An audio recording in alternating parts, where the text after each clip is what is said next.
ఇక్కడ విడ్డూరం ఏంటో తెలుసా? మేము ఫస్ట్ వైఫ్ ని బతిలాడాలి, ఆవిడే బంపర్ ఆఫర్ లేదండి, నేను అసలు ఒప్పుకోనండి. ఆవిడ చచ్చిపోయింది అన్నాక మరి ఆవిడ నా దృష్టిలో ఎలాగుంటదండి? ఆవిడ వర్షన్ ఆవిడ కరెక్టే. ఎందుకంటే వైఫ్ లేదు, నా సొంత భర్త అనుకొని చేసుకుంది, తెలిసింది. యాక్చువల్గా రివర్స్ అవ్వాల్సింది ఈవిడ. ఈవిడ నీకు ఒక ఆఫర్ ఇస్తుంది, సరే వాళ్ళు చావేది వాళ్ళు చావనివ్వండి, ఆవిడ ఇప్పుడు ఎట్లా ఉందో అట్లాగే ఉండనివ్వండి అంటుంది. ఆ ఆఫర్ వాడుకోవా? నువ్వేమంటావమ్మా ఇప్పుడు? ఇప్పుడు ఈయన తీసుకొచ్చిన దానికి ఊర్లో అంతా నా మొహం మీద ఉమ్ముతున్నారు సార్ అందరూ.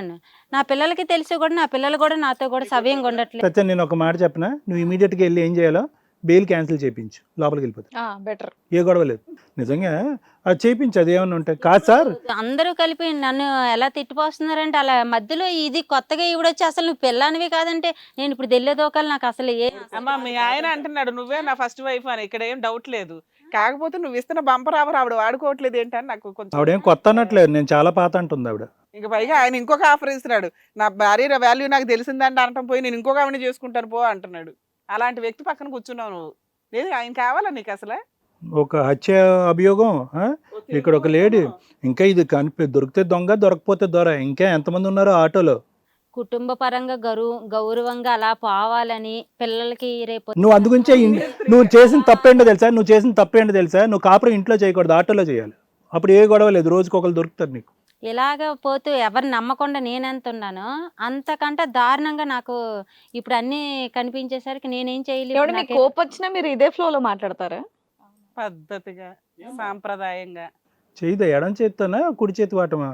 వెయ్యి ఒకటి ఈపు మీద కొట్టవా?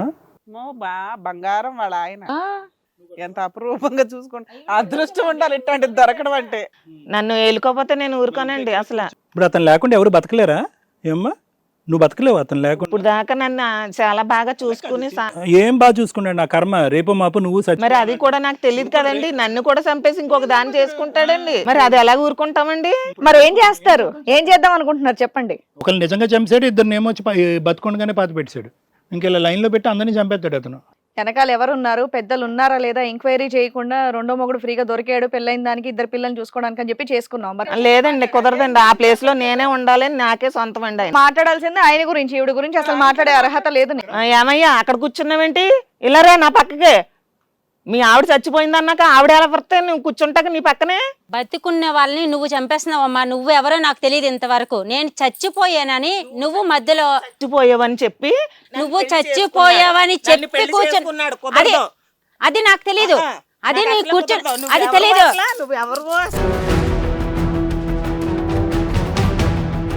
ఎవరినైతేనేమి పర్వాలేదు చూసుకున్న ఊరు ఇక్కడ తేల్చేంత వరకు అలా ఉండని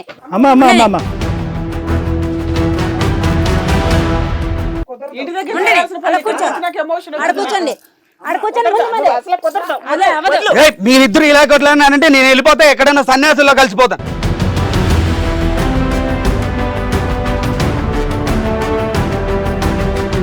నువ్వు ఎలా కలిసిపోతావు అలా చేస్తాను. నన్ను బెదిరించానయ్యా ఎన్నాళ్ళకు నన్ను చేసావు ఇలా. అంత టావిడ ఉంటున్నా సరే నేను ఎందుకు ఊరుకున్నాను?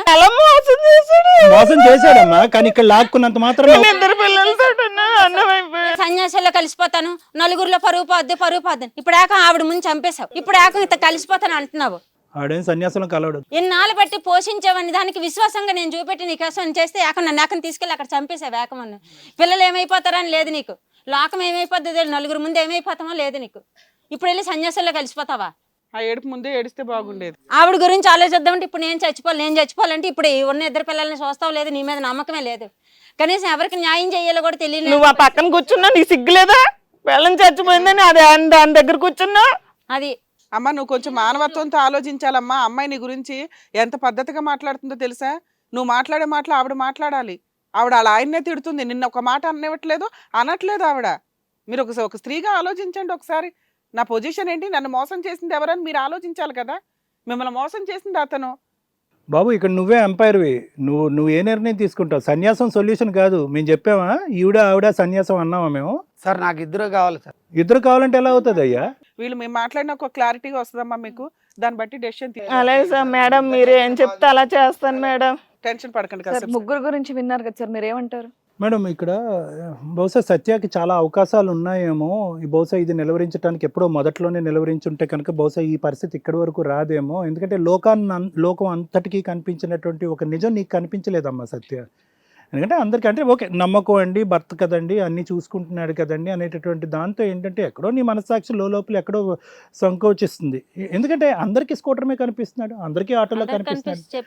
ఎప్పుడైతే కనుక నలుగురు అమ్మ నీ కొంప కూలిపోతుంది, నీ పరిస్థితి ఇంకా దారుణంగా కాబోతుంది, పిల్లలు ఉన్న దానికి తండ్రి లేకుండా అవుతాడు, జాగ్రత్త పిల్లలు తండ్రి లేకుండా ఉన్నప్పుడు అప్పుడు నువ్వు ఫోటోలు ఇవన్నీ ఆధారాలు పెట్టుకున్నావు. కానీ ఈ లోపల ఏమైంది అంటే కనుక వీళ్ళిద్దరు బంధం అనేటటువంటిది బలపడింది. ఇదెందుకంటే కనుక ఈక్వల్ ఆల్మోస్ట్ 1 year తేడాలో ఇద్దరికి సమన్యాయం చేశాడు మహానుభావుడు. ఎందుకు కలిశారు, ఎలా కలిశాడు అనేది జాలి దయ అంటున్నారు, కానీ అదేమీ కాదు. అదంతా తీసి పక్కన పెట్టండి. అతనికి ఏంటంటే ఇందాక నేను చెప్పినట్టుగా మధ్యలో ఒక ఆమె చనిపోయింది. ఇప్పుడు ఆ అమ్మాయి లాంటి ఎంతమంది ఉన్నారు అనేటటువంటిది మనకి ఇక్కడ లెక్కపత్రం లేదు. ఇక్కడ ఏంటంటే ఇక్కడ అంతా పబ్లిక్ అయింది ఇష్యూ. అక్కడొకరిని ఇక్కడొకరిని కూర్చోపెట్టి వీళ్ళిద్దరి సంగతి ఏంటి బాబు అని అంటే కనుక అతను ఇలా చెప్తున్నాడు. ఇంకో 4 దొరికారు అనుకోండి, మళ్ళీ ఇదే పంచాయితీ అక్కడ ఒక 6 పెట్టుకుని ఇతని మధ్యలో కూర్చొని పెట్టిన చేయాలి. ఎందుకంటే నేను గాఢంగా నమ్మేటటువంటి అంశం ఏంటంటే కనుక కనిపించిందే నిజం, ఇంతవరకే నిజం అని అనుకోవటానికి కాదు.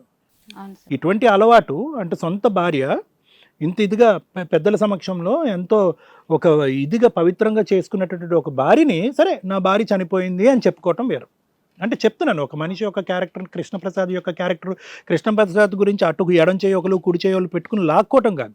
ఇద్దరు కూడా అతను మెడపట్టుకుని ఇంట్లోంచి బయటికి గెంటేసేయాలి. అసలు వాస్తవానికి ఇద్దరు లాక్కుంటున్నారు. నాకు ఆశ్చర్యంగా అనిపిస్తుంది. ఓకే కరెక్టే, ఇంతకాలం ప్రయాణం చేసిన తర్వాత పిల్లగన్న తర్వాత మొగుడు లేకుండా ఎలా సార్ మీరు చెప్పడానికి ఈజీగానే ఉంటుందని మీరు అనొచ్చు. కానీ ఏంటంటే నువ్వు ఏ తప్పు చేయలేదు, అతనిలాగే ఇలా విచ్చలవిడిగా తిరగలేదు, కుటుంబాన్ని నమ్ముకున్నావు, పిల్లల్ని నమ్ముకున్నావు, పవిత్రంగా బతుకుతున్నావు. ఏం చేశాడు, నీకు తిరిగి తీసుకుని వచ్చాడు. దగ్గర ఏంటంటే ఊర్లో ఒక 100 మంది ఏం సత్యా నీ భర్త పక్కదో పడుతున్నాడు, కావాలంటే ఆ అమ్మాయిని చూపెడతాం, అతన్ని చూపెడతాం అనేటంత వరకు నువ్వు నమ్మకం లేదు. ఆ స్థాయిలో ఆ గాఢంగా నమ్మావు, ఆ స్థాయిలో ప్రేమించావు, ఆ స్థాయిలో నమ్మకంగా ఉన్నావు.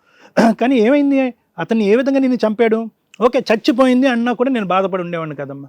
కానీ నా మీద ఒక చండాలమైన మోపాడు. అంటే ఏంటంటే ఒకప్పుడు నిజంగా నువ్వు చనిపోయి ఉంటే కనుక కూడా ఎంత భయంకరమైనటువంటి వాతావరణం క్రియేట్ అయ్యి ఉండేదంటే కనుక నీకు, నీ కుటుంబానికి, నీకు అన్నటువంటి పిల్లలకి కూడా మా అమ్మ తప్పుదోవరిలోకి వెళ్ళి అంటరాని జబ్బులన్నీ అంటించుకుని చచ్చిపోయింది అనేటటువంటిది. అంటే అంత స్థాయికి దిగజారిపోయి చెప్పడం. చాలామంది మనం ఈ వేదిక మీదే చూస్తాం, ఎన్నో అక్రమ సంబంధాలు చూసాం, ఎన్నో పక్కదోవలు పట్టిన చూసాం, సీక్రెట్గా వెళ్ళి కాపురాలు చేసిన వాళ్ళని చూసాం, నా భార్య లేదు అని చెప్పి ఫోన్లు ఆపుకుని వేరే చోట కూర్చున్న సందర్భాలు చూసాం. కానీ భార్య చచ్చిపోయింది, దాంతో ఏంటంటే అంటురోగంతో చచ్చిపోయింది, నాకు పిల్లం లేదు, పిల్లలు లేరు, నాకు తల్లిదండ్రులు లేదు అని చెప్పి అతని జీవితంలో ఉండేటటువంటి ఎవరైతే సాక్ష్యాధారుల కింద ఉపయోగపడేటటువంటి క్యారెక్టర్స్ అందరినీ కూడా బతుకుండగానే చంపేసినటువంటి అతి గొప్ప వ్యక్తి ఎవరైనా ఉన్నారంటే, ఎవరి గురించి అయితే కనుక మీరు కీచులు ఆడుకుంటున్నారో, టగ్ ఆఫ్ వార్ చేసుకుంటున్నారో ఆ మహానుభావుడు కృష్ణప్రసాద్. ఇతను నేను లెక్క ప్రకారం నాకు అనిపించేది ఏంటంటే, జాగ్రత్తగా అర్థం చేసుకోండి అమ్మా, నేను మోసపోయానని మీరు, నేను మోసపోయానని మీరు. కృష్ణప్రసాద్ బల్లే నడుపుతాడా, మనుషులను ఆడవాళ్ళనే నడుపుతాడా అనేటటువంటిది ఇక్కడ క్లియర్ కట్గా అతను బల్లి ఎలా నడిపి ఆ డబ్బులు ఎలా సంపాదిస్తాడో దాంతోపాటు ఏంటంటే అతనికి ఆ వాంఛ అనేటటువంటిది ఉంది, ఆ పిచ్చి వాంఛ అనేటటువంటిది ఉంది. ఎటొచ్చి ఏంటంటే మీ ఇద్దరికి లైసెన్స్ బిల్లలు తగిలించాడు, అంతే తేడా. మీ ఇద్దరిని లైసెన్స్ బిల్లులు తగిలించినటువంటి వాళ్ళు ఎంతమంది ఉన్నారు అనేటటువంటిది కూడా ఆలోచిస్తే కనుక ఇందులో ఉండాలా, ఇక్కడి నుంచి తుర్రుమని ఇక్కడి నుంచి పారిపోవాలనేది మీకే అర్థమవుతుంది. ఇది ఒకటి. ఈవిడ అంటే నీ సైడ్ బాధ ఉంది, జాలి ఉంది, ప్లస్ ఇదేం అమాయకురాల్లా అని అనిపిస్తుంది రాధ. ఎందుకంటే ఇక్కడ నువ్వు ఇక్కడ పోరాటం ఏం చూపెడుతున్నావు అంటే ఒకటే అంశం మీద పోరాడుతున్నావు. ఏంటి ఆ ఇష్యూ అంటే కనుక అబద్ధం చెప్పి మోసం చేశాడు, అబద్ధం చెప్పింది అతనే, నమ్మింది ఎవరు, నువ్వుగా. సో ఇక్కడ లాజిక్ ఎలా వస్తుంది అంటే కనుక నీ జీవితానికి ఆల్రెడీ నీ భర్త చనిపోయాడు, ఒక ఆడది ఒంటరిగా బతికి 2 పిల్లలతో పాటు జీవనయానం కొనసాగిస్తున్నప్పుడు ఆ అమ్మాయి యొక్క పరిస్థితి ఎంత అభద్రతగా ఉంటుంది అనేటటువంటిది బహుశా వయసులో ఉన్న నీకంటే బాగా ఎవరు చెప్పలేరేమో. హిట్ టీవీ యాప్, ఇందులో short news, live news, entertainment shows, movies, digital magazines తో పాటు మీ జిల్లా వార్తలను కూడా ఫ్రీగా చూడొచ్చు. ఇంకెందుకు ఆలస్యం, వెంటనే హిట్ టీవీ యాప్ ని డౌన్లోడ్ చేసుకుని ఫ్రీగా ఎంటర్టైన్మెంట్ పొందండి. Hit TV app, hit TV app, please download hit TV app. Hit TV app ని ఫ్రీగా డౌన్లోడ్ చేసుకొని ఎంజాయ్ చేయండి. మీకు నచ్చిన ఎంటర్టైన్మెంట్ కోసం హిట్ టీవీ యాప్ ని ఫ్రీగా డౌన్లోడ్ చేసుకొని ఎంజాయ్ చేయండి. హిట్ టీవీ యాప్ ని డౌన్లోడ్ చేసుకుని ఆస్వాదించండి, ఆశీర్వదించండి. ఇంతమంది సెలబ్రిటీలు హిట్ టీవీ యాప్ ని డౌన్లోడ్ చేసుకోండి అని చెప్తున్నారంటే ఎంత మంచి యాప్ ఆలోచించండి. అమెరికా అమెరికా అమెరికా అమెరికాలో చదవాలనుకునే వాళ్ళకి విశ్వసనీయమైన పేరు మన శౌర్య కన్సల్టెన్సీ. UK లో 1 year masters, UK లో 1 year masters, 2 years work permit up to 5 years visa. Contact Saurya Consultancy. Contact 89851 89851.